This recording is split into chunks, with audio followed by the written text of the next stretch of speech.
The dust on the crossroads hung thick in the August air, and through it, Lucas Shepard saw a woman collapsed beside a broken wagon wheel, her shoulders shaking with the kind of sobs that came from somewhere deep and hopeless.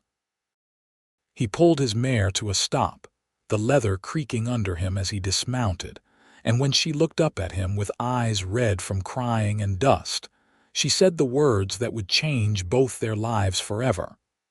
"I don't know where to go." It was 1878, and the stretch of road between El Paso and San Elizario, Texas, was unforgiving to those who traveled it alone. Lucas had been riding back from delivering a herd to a ranch up north, his saddlebags heavy with payment and his mind already on the cool beer waiting for him at the saloon. But those plans evaporated the moment he saw her there, stranded and breaking apart like the wagon behind her. "What happened here?" he asked, keeping his distance so as not to frighten her. She looked about 22 or 23, with dark hair that had come loose from its pins and a traveling dress covered in the kind of dust that spoke of days on the road. She wiped at her face with trembling hands. "The wheel broke 2 days ago. My horse ran off when a rattlesnake spooked her. I've been walking, but I don't know which direction leads where anymore." Her voice cracked on the last word, and fresh tears spilled down her cheeks. "My father died 3 weeks back in Louisiana. I was supposed to meet my aunt in California, but I took a wrong turn somewhere, and the guide I hired took my money and left me when the wagon broke." Lucas felt anger rise in his chest at the thought of someone abandoning a woman out here. This land killed people who knew what they were doing. Someone alone and lost had no chance. "Can you stand?" he asked, stepping closer. She nodded and tried to push herself up, but her legs buckled. Lucas caught her before she hit the ground, and up close he could see how parched her lips were, how sunburned her face had gotten. "When did you last drink water?" "Yesterday morning. I ran out." He guided her to sit against the wagon's intact wheel and pulled his canteen from his belt. "Slow sips," he instructed, watching as she drank with the desperation of someone who had thought they might die out here. She probably would have if he had not come along. Another day and the sun would have finished what dehydration had started. "I'm Lucas," he said when she handed the canteen back. "Lucas Shepard. I work a ranch about 10 miles south of here near San Elizario." "Olivia," she whispered. "Olivia Turner." She looked at him with eyes that were a startling green despite the redness. "I don't have money to pay you for help. The man who left me took everything except the clothes I'm wearing and what's in that wagon." Lucas glanced at the wagon bed and saw a trunk, a few crates, and what looked like personal belongings scattered from when the wheel had broken. "I'm not asking for payment, but we need to get you out of this sun before you get sicker." He looked at the sky, gauging the time. It was past noon and the heat was only getting worse. "My ranch is closer than town. You can rest there, get some food and water in you, and then we'll figure out what comes next." "I can't impose," Olivia started, but Lucas held up a hand. "You'll die out here if you stay." "That's not dramatic, it's just fact. So you're coming with me and we'll worry about the rest later." He stood and walked to the wagon, assessing what could be salvaged. The wheel was beyond repair without tools he did not have with him, but the trunk looked intact. "What's in here that you need?" "Everything I own," she said quietly. "My mother's jewelry, some clothes, photographs of my parents. It's all I have left of them." He nodded and heaved the trunk onto his shoulder. It was heavy, but he had carried heavier. He secured it to his horse as best he could, then helped Olivia to her feet. She was unsteady, and he realized she would not make it 10 miles on foot in her condition. "You'll have to ride with me," he said. "The horse can carry us both if we go slow." She hesitated, propriety warring with survival, but survival won. Lucas mounted first, then reached down and pulled her up behind him. She settled against his back, her arms wrapping around his waist to hold on, and he tried not to think about how that felt. The warmth of another person pressed close after so many months alone. They rode in silence for the first hour, Lucas keeping the pace easy so his mare would not tire under the double load. Olivia's grip loosened as exhaustion took her, and twice he had to reach back to steady her when she started to slip. The sun beat down mercilessly, and he was grateful when they finally crested the rise that looked down on his property. The ranch was not much, just a small house he had built himself, a barn for the horses, and a corral for the cattle he was slowly building into a herd. But it was his, bought with years of hard work and careful saving, and when Olivia lifted her head to look at it, he felt an odd flutter of nervousness about what she might think. "It's not fancy," he said as they approached, "but it's solid and it's got a good well." "It's beautiful," she murmured, and he did not think she was just being polite. There was genuine appreciation in her voice, the kind that came from someone who had thought they would never see shelter again. He helped her down and half carried her into the house, setting her in the chair by the table. The interior was sparse, furnished with only what he needed, but it was clean and cool compared to outside. He got her more water and some jerky from his stores, watching as she ate slowly, carefully, her hands still shaking. "There's a bed in the other room," he said, gesturing to the door on the left. "You should rest. I'll bring your trunk in and see to the horse. Where will you sleep?" she asked, looking around at the single-room house with its one bedroom. "I've got bedding for the loft," he lied. He would sleep in the barn if he had to. What mattered was getting her recovered. "Don't worry about me." Olivia looked like she wanted to argue, but exhaustion won. She stood on shaky legs and made her way to the bedroom, closing the door softly behind her. Lucas waited until he heard the creak of the bed frame, then went back outside to tend to his mare and bring in Olivia's trunk. The sun was setting by the time he finished his evening chores, painting the sky in shades of orange and red that reminded him of fire. He made himself a cold dinner, not wanting to heat up the house by cooking, and sat on the porch watching darkness settle over the land. Somewhere in his house was a woman he had found crying at a crossroads, a woman who had lost everything and everyone, and he had no idea what he was going to do with her. No, that was not quite right. He knew what the decent thing to do was. Help her get to California to find her aunt, give her some money for the journey, make sure she had safe passage. But something in his chest tightened at the thought of putting her on a stage and watching her ride away. He had been alone for so long that he had forgotten what it felt like to have someone need him, to have a purpose beyond the next day's work. He shook his head at his own foolishness. He had known her for less than a day. This feeling was just the natural response to helping someone in need, nothing more. By morning, things would look clearer, but morning brought its own complications. Lucas woke in the barn before dawn, as was his habit, and went to the well to wash his face. He was drawing water when he heard the house door open and turned to see Olivia standing on the porch, wrapped in a blanket despite the warmth of the morning. She looked better than she had yesterday, but still fragile, like a strong wind might knock her over. "You should be resting," he called, walking toward her with the water bucket. "I slept for 12 hours, she said. "I can't remember the last time I did that." She pulled the blanket tighter around her shoulders. "I woke up and didn't know where I was for a moment. Then I remembered the crossroads, you finding me, riding here. It felt like a dream." "Not a dream," Lucas said, climbing the porch steps. "Just lucky timing.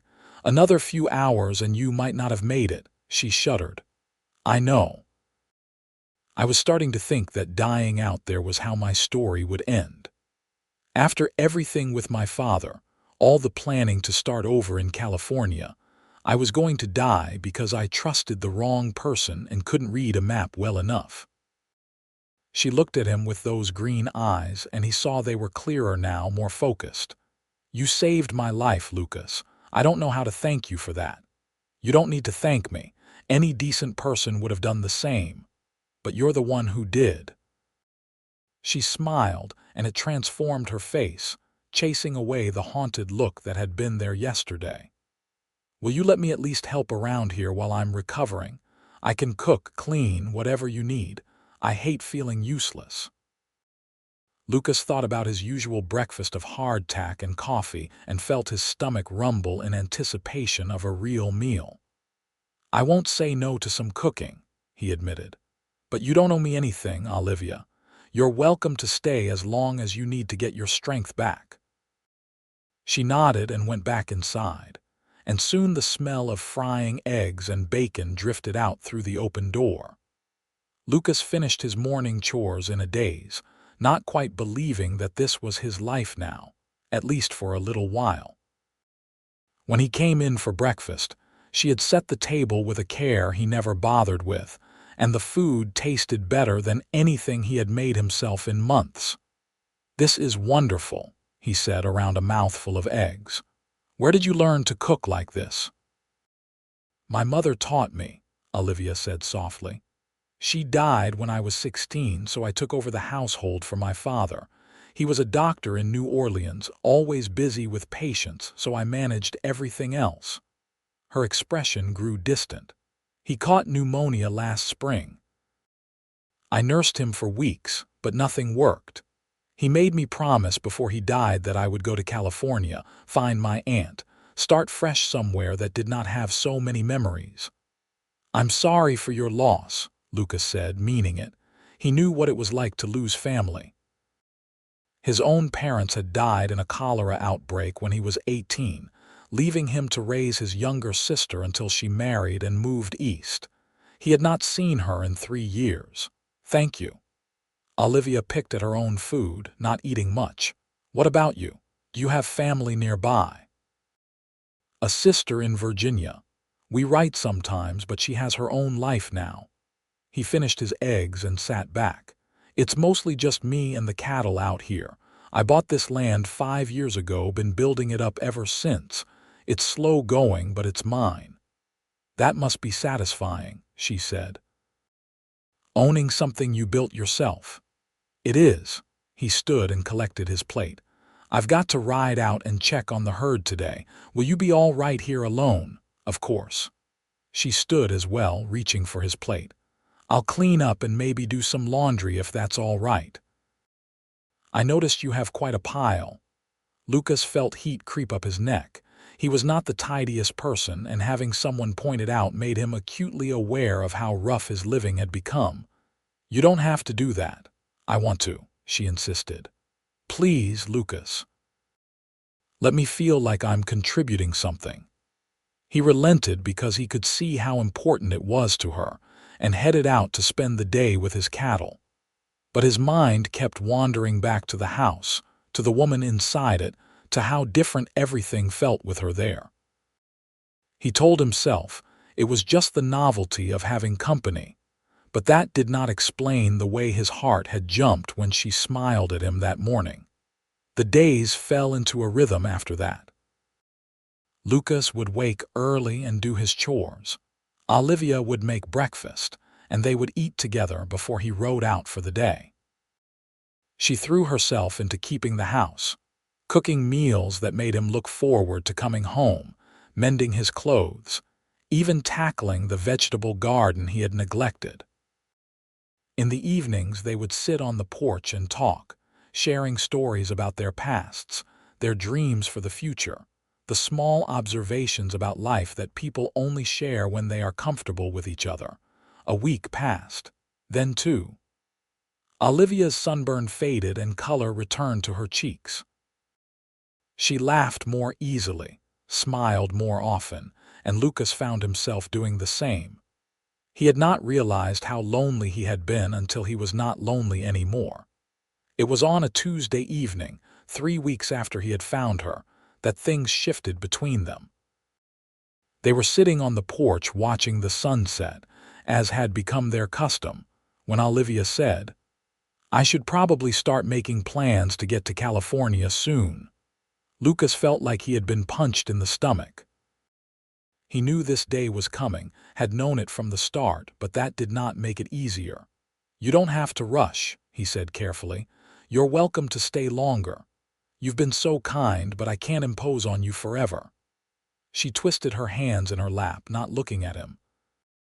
My aunt is expecting me. She's probably worried since I haven't written.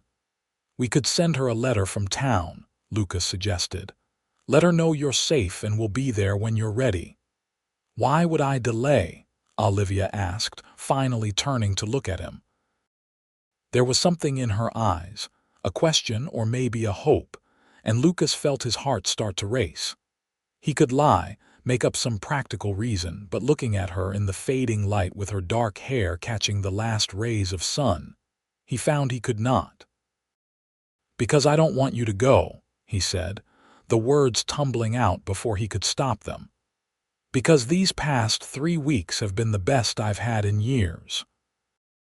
Because when I ride out in the morning, I'm thinking about getting back to see you, and when I go to sleep at night, I'm grateful you're here under my roof where I know you're safe. Olivia's eyes widened, and he cursed himself for speaking too plainly, too soon. But then she said, I don't want to go either, and his world tilted. You don't? No. She shook her head, and tears were gathering in her eyes, but they looked like happy tears. I've been dreading the day I have to leave, trying to think of excuses to stay longer. But I didn't know if you wanted me here, or if you were just being charitable. Lucas reached across the space between their chairs and took her hand. It was small and calloused from the work she had been doing, and it fit perfectly in his. It stopped being charity the day after I brought you here, he admitted. Maybe even before that, when you looked at me at that crossroads like I was an answer to a prayer. You were, she whispered. You are. He stood and pulled her up with him, and then they were face to face, close enough that he could see the gold flecks in her green eyes. Olivia, he started, but she rose up on her toes and kissed him before he could finish. It was soft and tentative, a question more than a statement, and Lucas answered by wrapping his arms around her and kissing her back with all the longing he had been bottling up for weeks. She made a small sound against his mouth and pressed closer, her hands coming up to rest on his chest, and Lucas felt like he was burning up from the inside out. When they finally broke apart, both breathing hard, Olivia laughed shakily. I've wanted to do that for days, she confessed. Only days. Lucas teased, brushing a strand of hair from her face. I've been thinking about it since the first morning you smiled at me. She leaned into his touch, eyes closing briefly. What do we do now? Now, Lucas said, you write to your aunt and tell her you've decided to stay in Texas. And I start courting you properly, the way you deserve. We've been living under the same roof for 3 weeks, Olivia pointed out, a mischievous glint in her eye. I think we've skipped past proper courting. Then I'll have to work extra hard to make up for it. He kissed her forehead, then her cheek, then her mouth again because he could not resist. I'm going to marry you, Olivia Turner, if you'll have me. That's quite a leap from a first kiss, she said, but she was smiling so wide it made his chest ache. I'm a practical man. When I know what I want, I don't see the point in waiting. He pulled her closer, resting his chin on top of her head. But if you need time to be sure, I'll wait as long as you need. I don't need time, Olivia said firmly. I was lost at that crossroads in more ways than one, Lucas. I didn't know where I was going or what I was going to do with my life. But you found me, and you gave me a home, and somewhere along the way I fell completely in love with you. Lucas felt his throat tighten with emotion. I love you too, he said hoarsely. God help me. I love you so much it scares me. They stood there holding each other as the stars came out, and Lucas thought about how strange life was, how a random decision to take one route home instead of another had led him to the woman in his arms. If he had left the ranch an hour later, if he had gone the northern road instead of cutting through the crossroads, Olivia would be dead, and he would never have known what he was missing. But he had found her, and she was here, and she loved him. Everything else they would figure out together. The next morning they rode into San Elizario together, Olivia sitting behind him on his mare just like that first day. But this time her arms around him felt like promise instead of desperation. The town was small, just a handful of buildings clustered around a dusty main street, but it had a post office and a general store and a church. They mailed the letter to Olivia's aunt first, explaining what had happened, and that Olivia would not be coming to California after all. Lucas had helped her write it the night before, and they had labored over every word, trying to convey both apology and joy. The aunt would be disappointed, but Olivia hoped she would understand. At the general store, Lucas bought Olivia a new dress, ignoring her protests about him spending money on her. "You'll need something nice for when we get married," he said, and that shut down her arguments fast. The store owner, Mrs. Chen, raised an eyebrow at that but smiled and helped Olivia pick out a simple but pretty dress in deep blue. "When's the wedding?"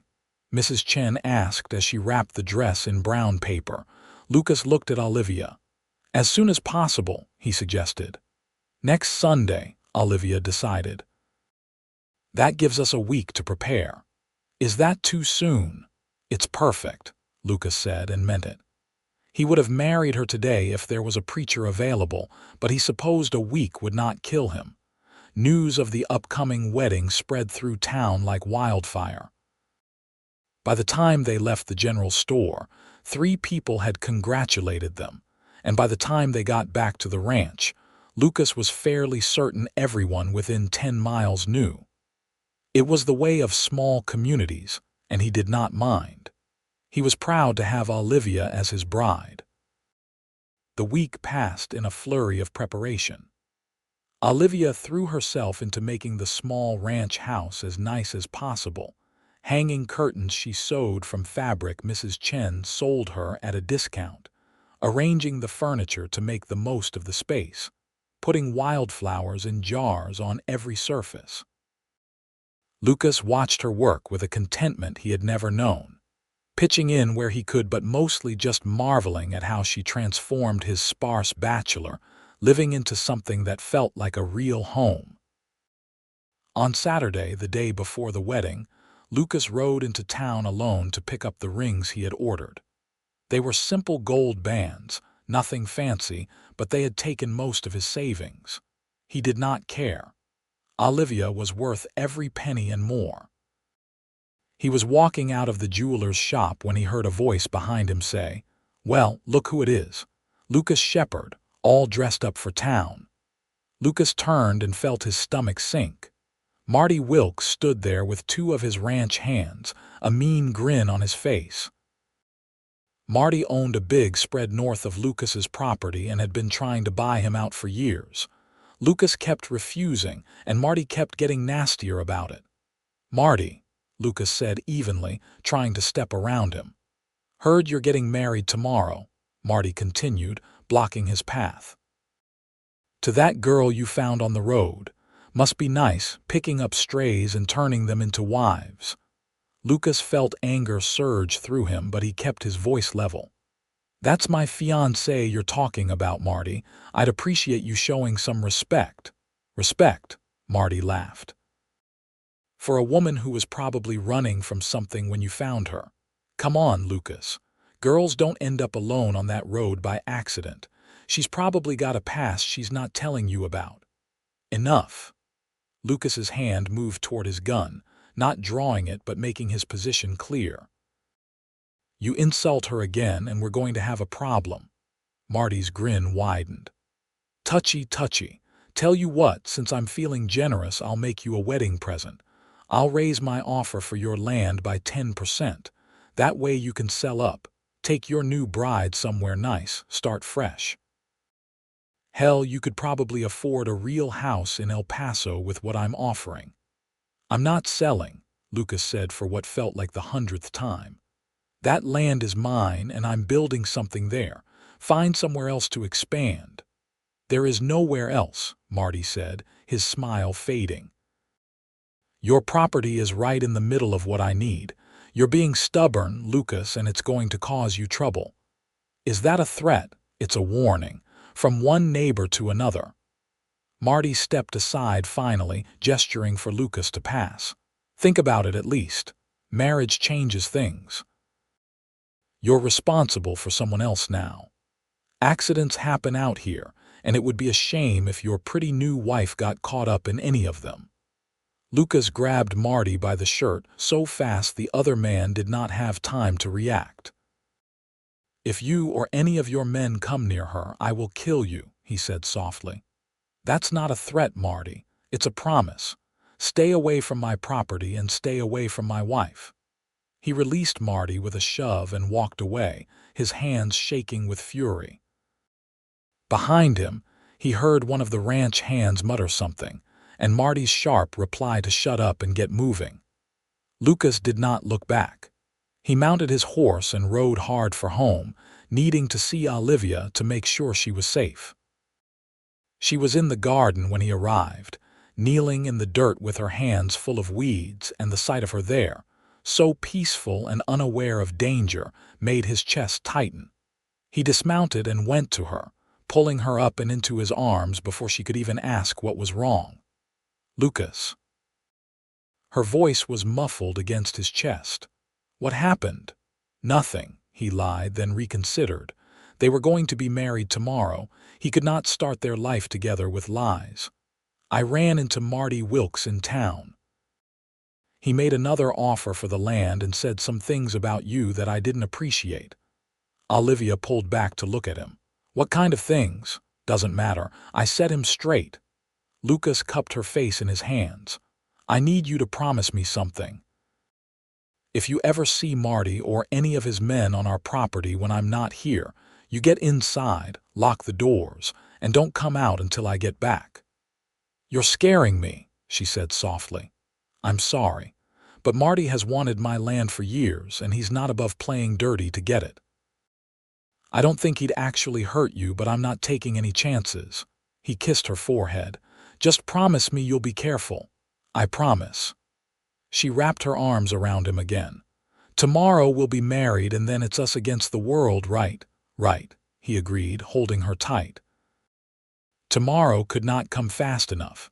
Sunday dawned clear and hot, perfect weather for a wedding. Lucas woke in the barn where he had been sleeping all month, too nervous and excited to rest well. He washed and dressed in his best clothes, which were not much but they were clean and pressed, and rode into town early to meet the preacher. The church was small and simple, just a wooden building with a cross on top, but it was full when Lucas arrived. It seemed like the whole town had turned out for the wedding, curious to see the bride and groom who had known each other for less than a month. Lucas stood at the front with the preacher, wiping his sweaty palms on his pants, and waited. Then the door opened, and Olivia walked in on the arm of Mr. Henderson, who ran the general store and had volunteered to give her away. She was wearing the blue dress they had bought together, her dark hair pinned up with wildflowers woven through it, and she was the most beautiful thing Lucas had ever seen. She walked down the aisle with her eyes locked on his, smiling so bright it made his throat ache, and when she reached him and took his hands, he felt like the luckiest man alive. The ceremony was short and traditional. They spoke their vows clearly, Lucas's voice steady despite his racing heart, Olivia's softer but no less certain. When the preacher pronounced them husband and wife, Lucas kissed her like he had been wanting to all week, deep and thorough, and the congregation laughed and cheered. They walked out of the church into the sunshine as Mr. and Mrs. Lucas Shepherd, and Lucas felt like he was floating. This woman, this incredible woman who had come into his life by sheer chance, was his wife. They would build a life together, grow old together, face whatever came their way together. The town threw them a small reception in the church hall, with cake that Mrs. Chen had baked and lemonade and people coming up to congratulate them and wish them well. Olivia glowed under the attention, thanking everyone graciously, and Lucas stayed by her side, his hand never leaving the small of her back. They were cutting the cake when Marty Wilkes walked in. Lucas felt his whole body tense, but Olivia squeezed his hand in warning. "Don't," she whispered. "Not today." Marty approached them with what might have passed for a smile on a friendlier man. "Congratulations," he said, nodding to them both. "Didn't mean to crash the party, just wanted to offer my best wishes." "Thank you," Olivia said when Lucas remained silent. "That's very kind of you, Mr. Wilkes. Call me Marty, please. We're all neighbors here." He looked at Lucas. "I hope you'll think about what we discussed yesterday. The offer stands, and like I said, it's generous. Could set you both up real nice." "We're happy where we are," Olivia said firmly before Lucas could respond. "The ranch is our home and we plan to build a life there, but we appreciate the offer." Marty's smile tightened. "Of course. Well, if you change your mind, you know where to find me." He tipped his hat and walked away, but not before Lucas saw the flash of anger in his eyes. "Let's go home," Lucas said quietly. He suddenly wanted to be away from all these people, alone with his wife. They said their goodbyes and rode back to the ranch as husband and wife. Olivia pressed against his back just like always, but everything different now because she was his. And he was hers, and nothing would ever be the same. When they reached the house, Lucas dismounted and lifted her down, then swept her up in his arms to carry her over the threshold. "Lucas," she laughed, holding onto his neck. "Put me down, you'll hurt yourself." "You weigh nothing," he said, kicking the door closed behind them. He set her down gently in the middle of the room and just looked at her, this woman who was now his wife, and felt overwhelmed by the enormity of it. "What is it?" she asked softly, reaching up to touch his face. "I'm just happy," he said. "Happier than I ever thought I could be." "Me too." She pulled him down for a kiss, and he lost himself in the feel of her, the taste of her, the perfect rightness of having her in his arms. They made their way to the bedroom still kissing, and Lucas closed the door on the rest of the world. Later, much later, they lay tangled together in the bed, the last light of day filtering through the curtains Olivia had hung. Lucas traced lazy patterns on her bare shoulder, feeling more at peace than he ever had. "I keep thinking about that Crossroads," Olivia murmured. "If I hadn't gotten lost, if my wheel hadn't broken, if you hadn't ridden by exactly when you did, we would never have met." "Fate," Lucas said simply. "You believe in fate." "I didn't used to. But how else do you explain finding exactly the right person at exactly the right moment?" He kissed the top of her head. "You were meant to be mine, Olivia. I believe that now." "Then I'm glad I got lost," she said, tilting her face up to kiss him.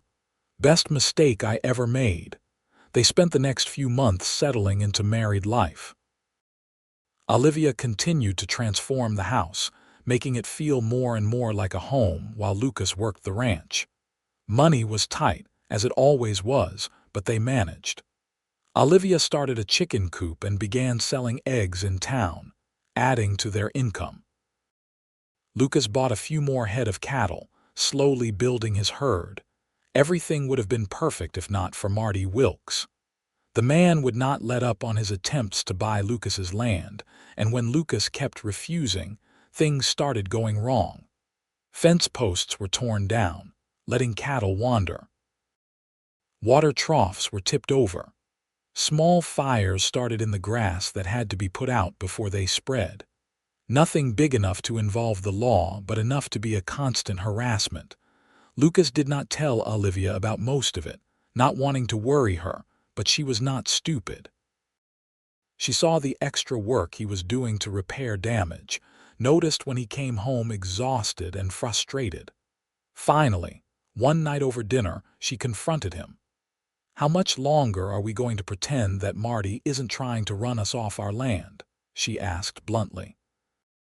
Lucas looked up from his plate, startled. I don't know what you mean.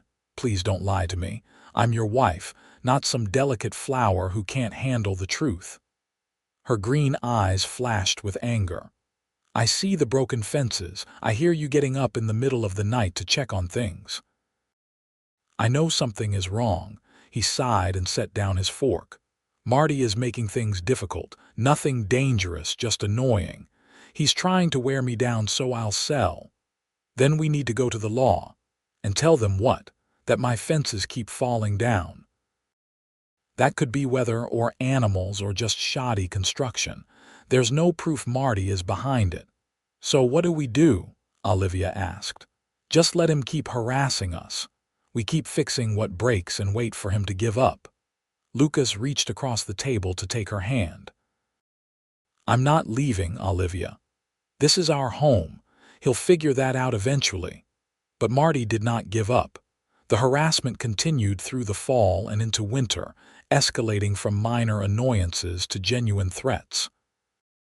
Someone shot at Lucas from a distance while he was checking his cattle, the bullet missing him by inches.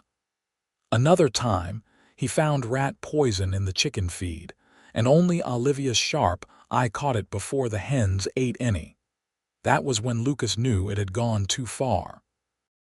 He rode into town the next morning and found the sheriff, a weathered man named Tom Blake who had held the position for 15 years. I need to report a crime, Lucas said, standing in the sheriff's small office. Sheriff Blake looked up from his paperwork. What kind of crime? Someone is trying to sabotage my ranch. Broken fences, poisoned feed, shots fired. I believe it's Marty Wilkes. The sheriff sighed. Do you have proof? No direct proof, but he's been trying to buy my land for years, and this all started after I refused his latest offer. So no proof, Blake said flatly. Look, Lucas, I know you and Marty don't get along, but I can't arrest a man based on your suspicions. Bring me evidence and I'll look into it. By the time I have evidence, my wife or I could be dead, Lucas said, frustration bleeding into his voice. He shot at me last week. The bullet missed by this much. He held up his fingers to show the distance. Did you see who shot at you? No, they were too far away. Then it could have been anyone. Could have been a hunter who didn't see you. I'm sorry, Lucas, but my hands are tied. Blake stood up, indicating the conversation was over. Get me proof and I'll act. Until then, all I can suggest is that you be careful. Lucas left the sheriff's office angrier than when he had arrived. He stopped by the general store to pick up supplies and Mrs. Chen took one look at his face and said, Sheriff wasn't any help, was he? Not unless I can prove who's causing the problems, Lucas said bitterly. Marty Wilkes is a bully, Mrs. Chen said quietly, glancing around to make sure no one else was in earshot. He's run off 3 smaller ranchers in the past 5 years. Did you know that? He makes their lives miserable until they give up and sell to him for pennies on the dollar. Sheriff won't do anything because Marty's got money and influence. So I'm just supposed to wait until he kills one of us. No, Mrs. Chen said firmly. You're supposed to be smarter than him. Marty is used to people either fighting him head-on or giving in. Do something he doesn't expect. Lucas thought about that as he rode home. What could he do that Marty would not expect? He could not outmoney the man or outmuscle him, but maybe there was another way. When he got back to the ranch, he found Olivia in the kitchen making bread. She looked up when he entered and immediately knew something was on his mind. What is it? I think I need to talk to Marty, Lucas said slowly. Really talk to him, not just tell him to go to hell. That's a terrible idea, Olivia said flatly. The man is trying to kill us. I know, but what if there's a way to end this without more violence? What if I can find something he wants more than my land, or convince him it's not worth the trouble? Lucas sat down at the table. I'm not saying I'll sell to him, but maybe there's a compromise we haven't thought of. Olivia studied him for a long moment, then nodded slowly. "All right. But I'm coming with you." "Absolutely not. If this goes bad, I don't want you anywhere near there." "If this goes bad, you'll need a witness," she countered. "Besides, I'm your wife. We're in this together, remember?" He wanted to argue, but he knew that look in her eyes. She had made up her mind, and nothing he said would change it. "Fine," he relented. "But at the first sign of trouble, you ride for help. Deal?" "Deal." They rode out to Marty's ranch the next morning, both of them tense and watchful. Marty's spread was impressive, with a large house, multiple barns, and pastures full of cattle stretching as far as the eye could see. They were stopped at the gate by two of Marty's ranch hands, who looked them over suspiciously. "We're here to speak with Marty," Lucas said. "Tell him Lucas and Olivia Shepherd would like a word." One of the hands rode off toward the house while the other stayed to watch them. 10 minutes later, he returned and waved them through. "Boss says to come up to the house." Marty was waiting on his porch, a cigar in one hand and a drink in the other. He looked pleased to see them, which made Lucas immediately wary. "Well, well," Marty said. "To what do I owe this visit?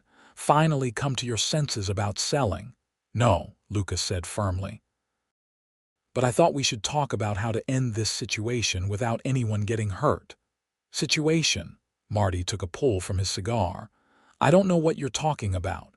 "Yes, you do," Olivia spoke up. "Your men have been sabotaging our ranch for months.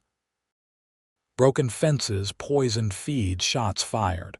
We both know it was you behind it." Marty's expression did not change. "That's quite an accusation, Mrs. Shepherd. Do you have any proof?" "No," Lucas admitted, "but we both know the truth. So here's what I'm proposing. I'm not selling my land, but maybe we can work out some kind of arrangement. Water rights, grazing access, something that gives you what you need without forcing me off my property." Marty was quiet for a long moment, studying them both. Then he laughed. "You've got guts, I'll give you that. Riding onto my land to negotiate when you've got nothing to bargain with." He leaned forward. "Here's my counteroffer. You sell me your land for what I offered before the wedding, you and your wife leave Texas, and I let you go in peace. Otherwise, the problems you've been having are going to get a lot worse." Lucas felt Olivia stiffen beside him. "That's not a negotiation," he said coldly. "That's extortion. Call it what you want. Those are your options." Marty stood up. "I gave you a chance to do this the easy way, Lucas. You chose hard. Don't come crying to me when you lose everything." "We're leaving," Lucas said, taking Olivia's arm. They mounted their horses under Marty's watchful gaze and rode back through the gate. Neither of them spoke until they were well away from Marty's property. Then Olivia said, "He's not going to stop." "No," Lucas agreed grimly. "He's not." "So what do we do?" Lucas was quiet for a long time, thinking. Finally, he said, "We prepare for the worst and hope for the best. We start sleeping in shifts so someone is always watching. We move the valuables into town for safekeeping. We document everything that happens and keep trying to get the sheriff's attention. And we don't give up." Over the next few weeks, they did exactly that. Lucas taught Olivia how to shoot, and she proved to be a surprisingly good shot. They took turns staying up at night, keeping watch over the property. Lucas rode into town twice more to report incidents to the sheriff, building a paper trail even though Blake remained skeptical. The breaking point came on a cold night in January. Lucas was on watch, sitting on the porch with his rifle across his lap, when he saw flames in the distance. His blood turned to ice. The barn was on fire. He shouted for Olivia and ran toward the barn, pumping water from the well as fast as he could. The horses were screaming inside, panicked by the smoke and flames. Lucas threw open the barn doors and led them out one by one, coughing from the smoke, his eyes streaming. Olivia appeared with more water, and together they fought the fire, trying to keep it from spreading to the house. By the time they got it under control, the barn was a total loss.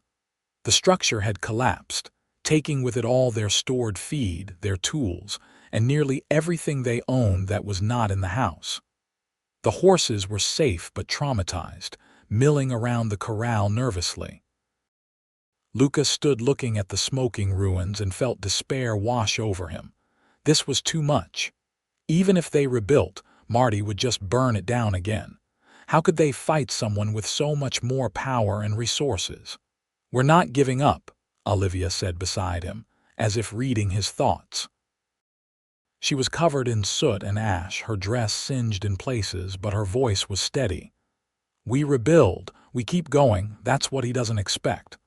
Olivia, we can't keep living like this. It's not safe. Then we make it safe." She turned to face him. "We get help. There are other ranchers around here who have dealt with Marty. We talk to them, form an alliance, strength in numbers." Lucas blinked. It was so simple he could not believe he had not thought of it himself. Marty had been able to intimidate individual ranchers into selling, but what if they all stood together? What if they made it clear that an attack on one was an attack on all? "That could work," he said slowly. "It will work," Olivia insisted. "But we need to move fast, before he does something worse." They spent the next day riding to every ranch within 20 miles, talking to anyone who would listen. Lucas was surprised by how many people had stories about Marty Wilkes, about pressure tactics and harassment and accidents that drove good people off their land. Some were too scared to stand against him, but others, the ones who were tired of living in fear, agreed to join them. By the end of the week, they had a coalition of 7 ranchers, all pledging to watch each other's properties and come running if there was trouble. They drew up a document outlining what Marty had done, and all signed it, then submitted it to the sheriff as a group. Blake could not ignore 7 ranchers all telling the same story. He rode out to Marty's place with a deputy, and while Lucas never learned exactly what was said, the harassment stopped. Completely. No more broken fences, no more poisoned feed, no more mysterious fires. Marty had finally realized that pushing Lucas off his land was not worth making enemies of every rancher in the area. Lucas and Olivia rebuilt the barn with help from their new allies, and slowly things returned to normal. The spring came, bringing new life to the ranch. Olivia discovered she was pregnant in April, and Lucas could not have been happier. They were building a real family, on land they had fought to keep. Their son was born in December, right as 1879 rolled into 1880, a healthy baby boy with his mother's green eyes and his father's dark hair. They named him Samuel Thomas Shepard, and Lucas held him in his arms and marveled at how much his life had changed in 2 short years. "Remember when you found me at that crossroads?" Olivia asked from the bed, looking tired but radiant. "Every day," Lucas said softly. "Best wrong turn anyone ever took."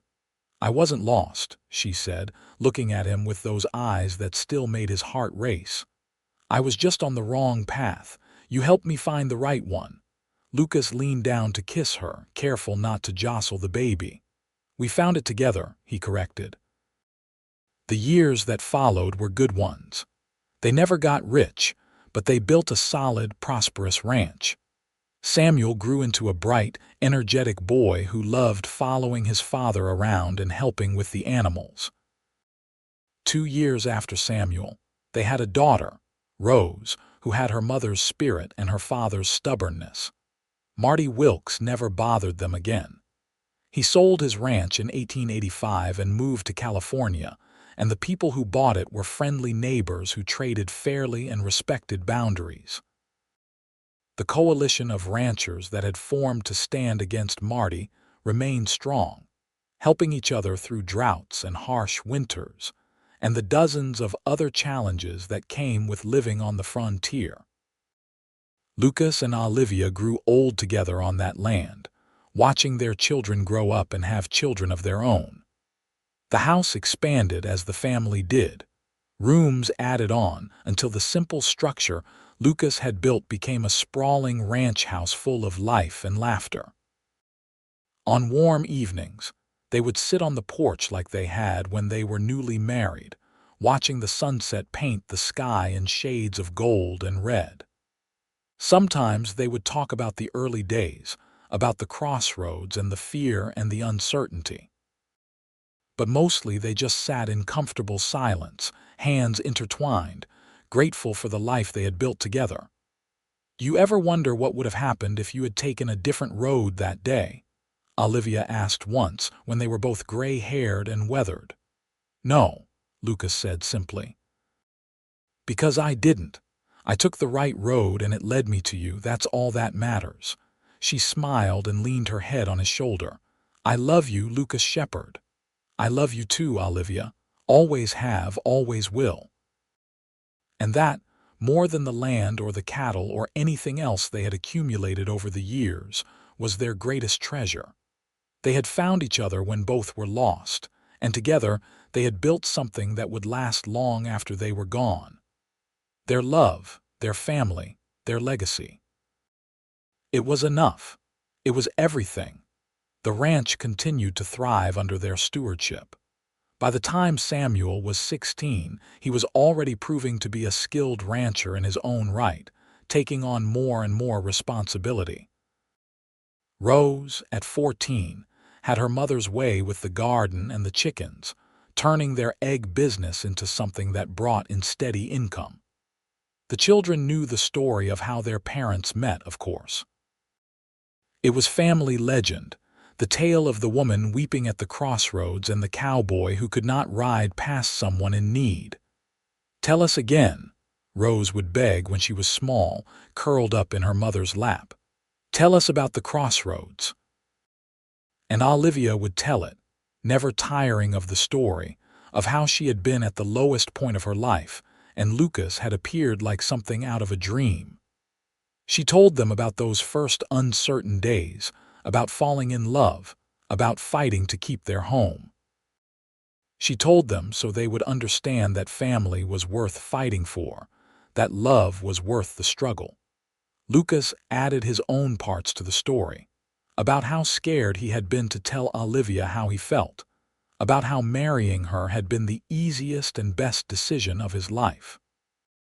He told them about standing up to Marty Wilkes, about the importance of community and having people you could rely on.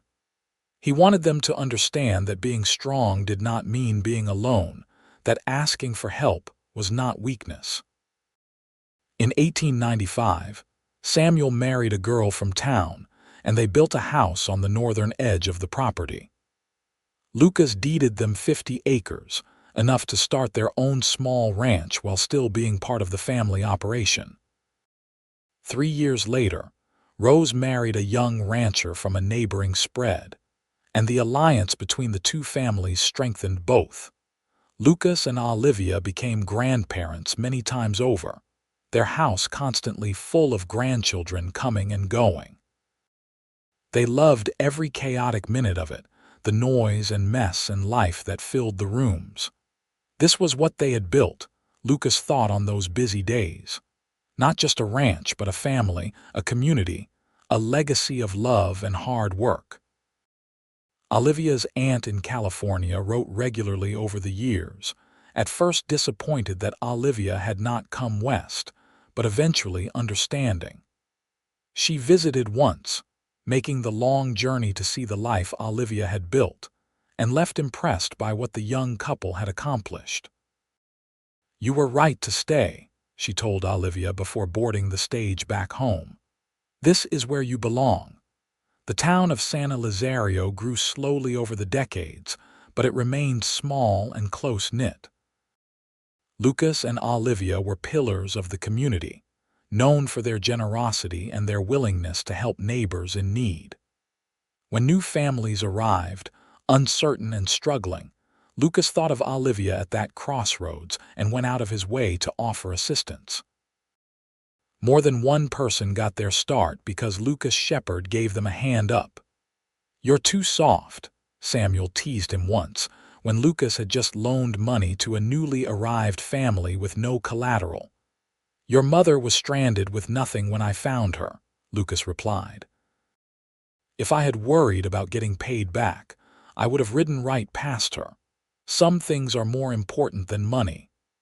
Samuel nodded, having heard that lesson his whole life, and Lucas knew the values would continue down through the generations. That was as important as any inheritance. As the new century approached, Lucas and Olivia began to slow down.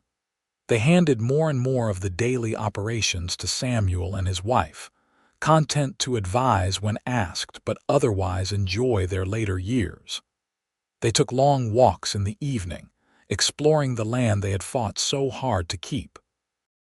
Every fence post, every watering hole, every acre had a story, and they remembered them all. "We should write it down," Olivia said one day. "Our story, the ranch's story, so the grandchildren will know."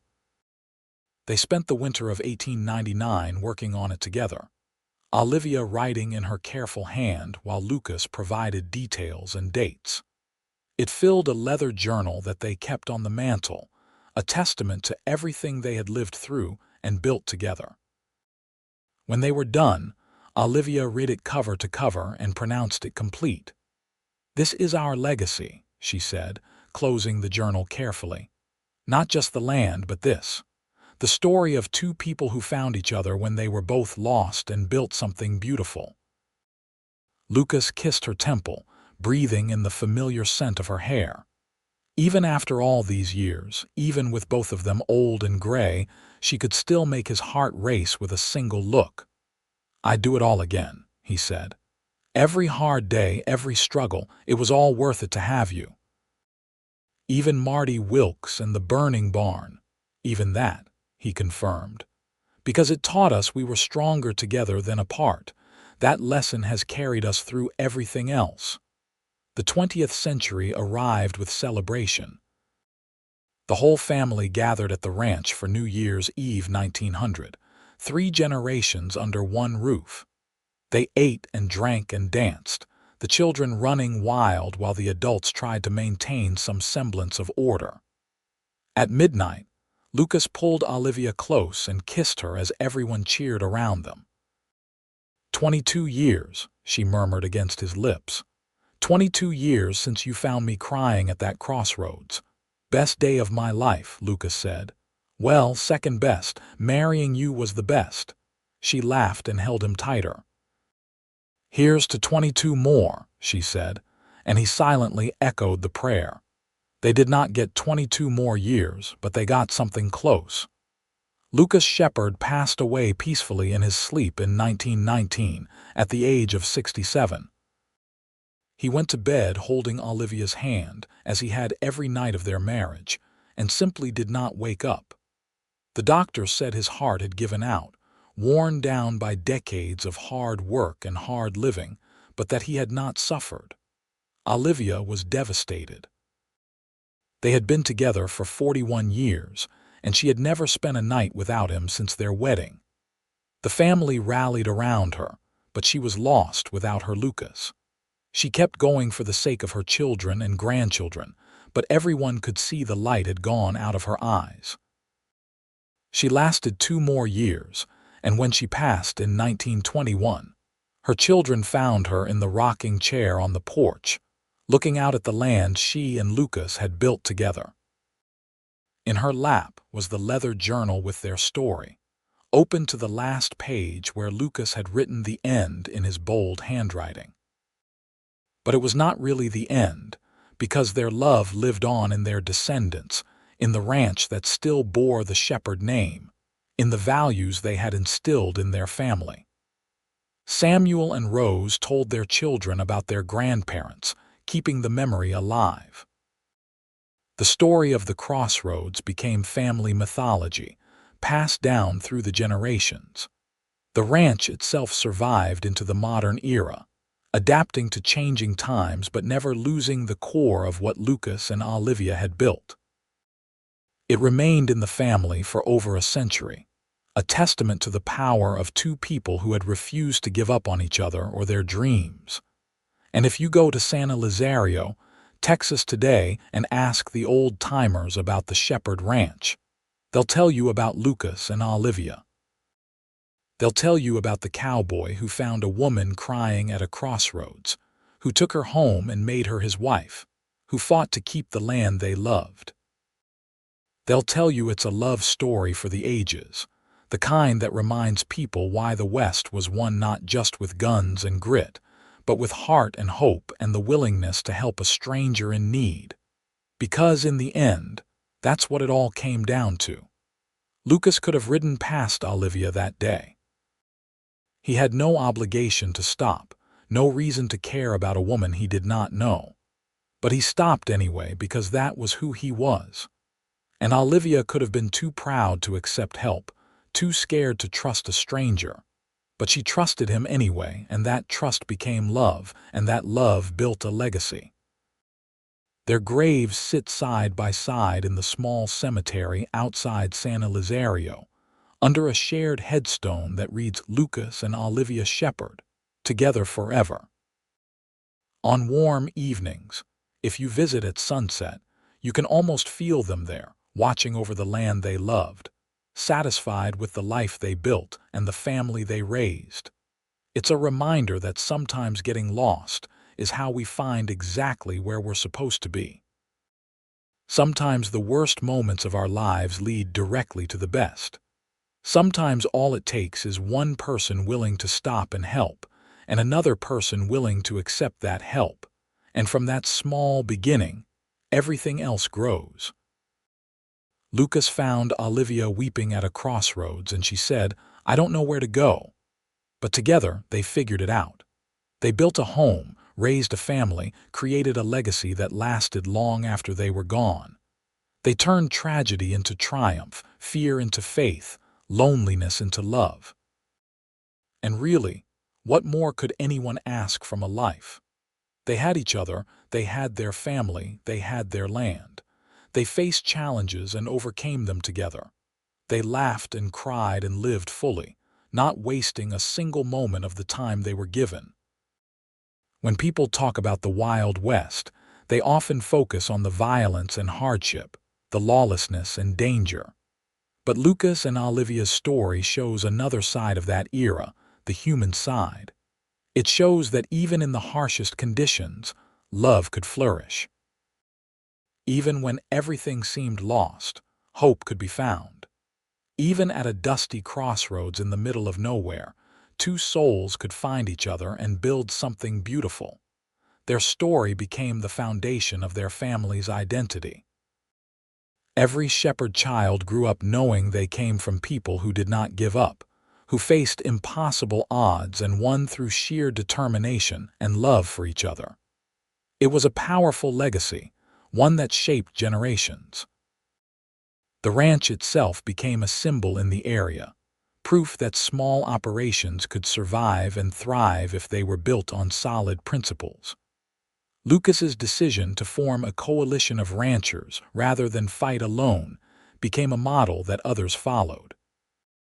To this day, the ranchers around San Elizario maintain that spirit of cooperation, helping each other through droughts and economic downturns, and all the challenges that come with working the land. And it all started because one cowboy saw someone in need and decided to help. Because one woman was brave enough to trust a stranger when she had lost everything else. Because two people chose love over fear, hope over despair, togetherness over solitude. That's the real story of the Wild West, not just the gunslingers and outlaws, but people like Lucas and Olivia who built communities and families and futures out of nothing but determination and love. They were the true heroes of that era, the ones who turned wilderness into civilization, who made homes in impossible places, who proved that humanity and compassion could survive even in the harshest conditions. So when you hear about a cowboy finding a woman weeping at a crossroads, remember Lucas and Olivia Shepherd. Remember that from that one moment of compassion came a love story that spanned decades, a family that thrived for generations, and a legacy that still echoes in the red dirt of Texas. Remember that the best stories are not about conquest or violence, but about two people finding each other and building something that lasts. Because that's what real strength looks like. Not a gun or a fist, but a hand extended in help. Not taking what you want by force, but building something worth keeping through love and hard work. Not riding past someone in need, but stopping to ask what's wrong and how you can help. Lucas and Olivia Shepherd lived that truth every day of their 41 years together. They showed their children and grandchildren what it meant to be truly strong, truly brave, truly good. And their example continues to inspire. A beacon of hope and love shining across more than a century, reminding us all that the best things in life come not from what we take, but from what we give. That's the legacy of the Crossroads, of the cowboy and the woman he found there.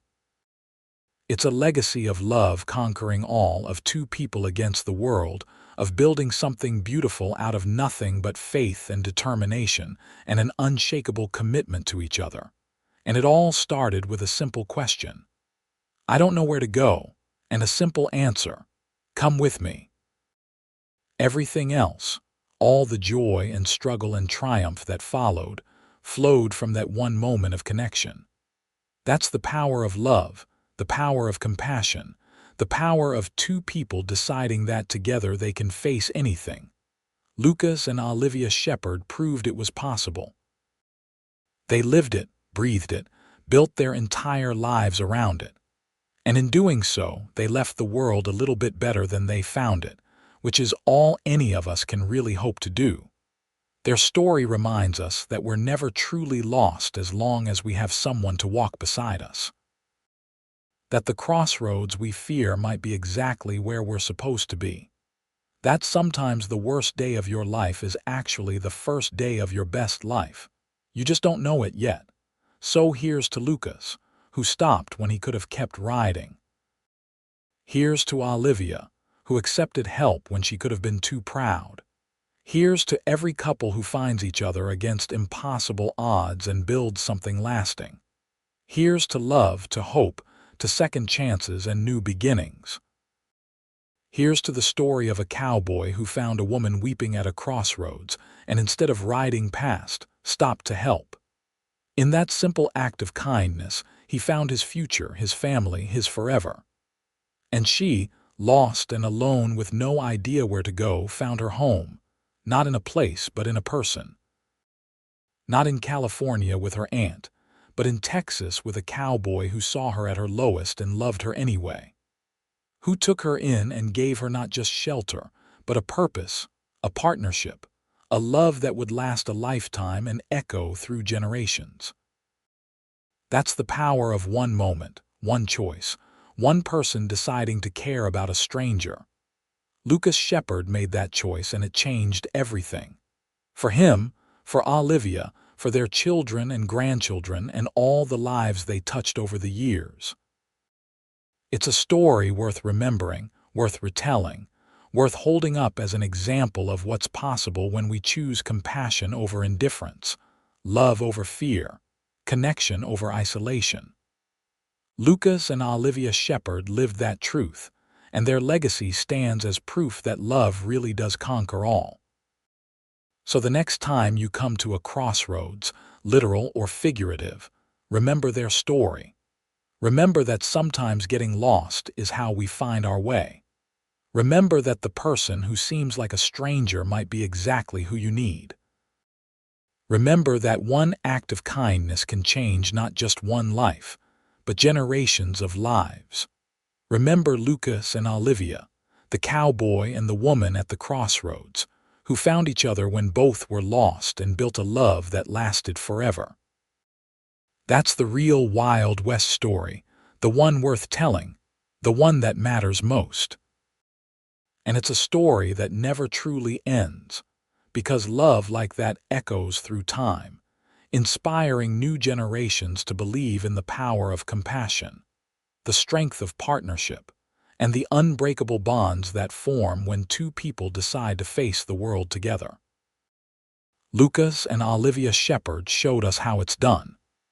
They left us a roadmap in that leather journal, in the ranch that still bears their name, in the descendants who carry their values forward. They proved that a life well lived is not measured in wealth or fame, but in love given and received, in family built and nurtured, in legacy created and sustained. That's the happily ever after they earned, not through luck or chance, but through choice. Through choosing each other, every single day, through easy times and hard times, through joy and sorrow, through everything life threw at them. They chose love, and love rewarded them with a life beyond what either could have imagined when they met at that dusty crossroads in 1878. So yes, Lucas found Olivia weeping at a crossroads, and she said, "I don't know where to go." But together, hand in hand, heart to heart, they found their way home. And that home, that love, that partnership became the foundation for everything good that followed.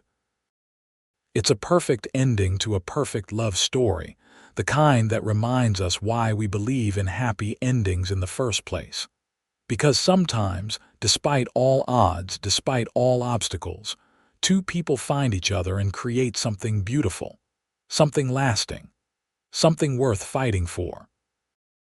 Lucas and Olivia Shepherd did exactly that. They fought for their love, their land, their family, and they won. Not because they were perfect, but because they were perfect for each other. Not because it was easy, but because they made the choice every day to keep going together. That's real love. That's real strength. That's a real happily ever after. And it all started at a crossroads with a woman crying and a cowboy who stopped to help. Everything else, all the beauty and joy and love that followed, grew from that one moment of compassion. That's the legacy of Lucas and Olivia Shepherd.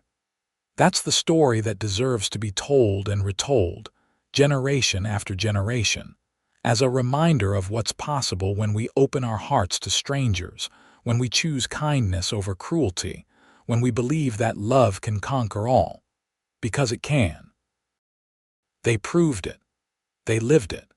And their story will continue to inspire as long as there are people who believe in the power of love to transform lives and create miracles out of ordinary moments. Lucas and Olivia Shepherd found each other at a crossroads, and together they built a life, a family, a legacy that will last forever. That's their gift to the world, their proof that love wins always and forever. And that's the end of their story. Though their love continues on in the hearts of those who remember them, in the land that still bears their name, in every person who hears their tale and believes a little more strongly in the power of love. The cowboy found the woman weeping at the crossroads, and together they found their way home. That's all that matters. That's everything that matters. That's the happy ending they earned and the legacy they left behind. Forever and always, Lucas and Olivia Shepherd, together in love.